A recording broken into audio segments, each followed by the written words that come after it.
Au début du confinement, sur la vente au magasin, nous, on a triplé le chiffre d'affaires, c'est clair. L'abattoir a été créé en 2012, donc début d'exploitation début 2013.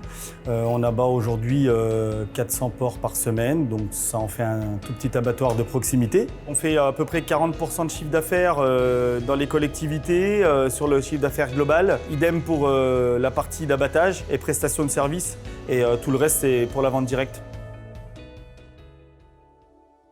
On a eu une grosse claque parce que la décision de confinement est tombée un jeudi, je m'en souviendrai toujours.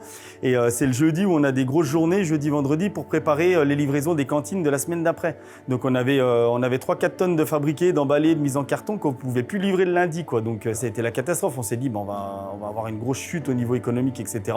On a fait une grosse promotion à tous nos clients, donc on a réussi à liquider cette marchandise en surplus. On a vite été dévalisé, que ce soit en viande, en légumes, en farine, en œufs, en produits secs. C'était la bousculade le mardi jusqu'à midi. Les produits étaient tous réclamés, mais par contre en plus grosse quantité, parce que bien entendu, tous les enfants étaient à la maison, donc plus de cantine, plus d'internat. Et les repas pour ceux qui mangent à l'extérieur le midi étaient faits à la maison.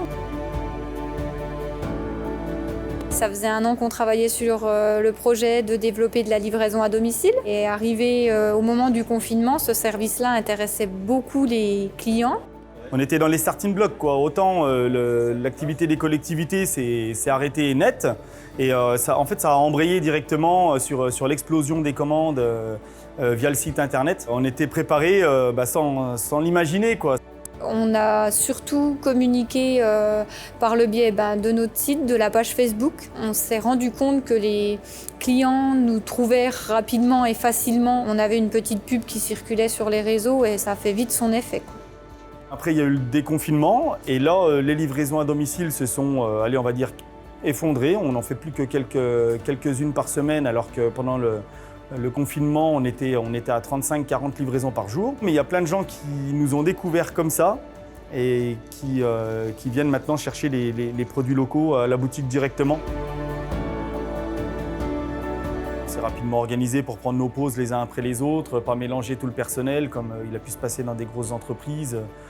Faire attention dans les vestiaires, quand on change, faire chacun notre tour. Le personnel qui travaillait sur l'activité des collectivités a basculé sur le côté préparation de commandes, mais pour des particuliers, quoi. Tout le monde est polyvalent et on cherche justement à se rendre polyvalent parce qu'on n'est jamais à l'abri de quelqu'un qui est en arrêt maladie, en vacances, etc.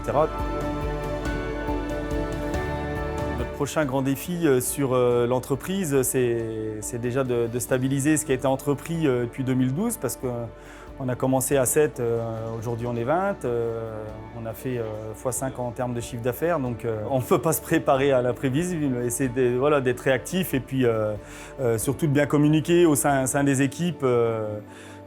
Et éventuellement sa clientèle en direct si on a de la clientèle de particuliers qui vient à son entreprise.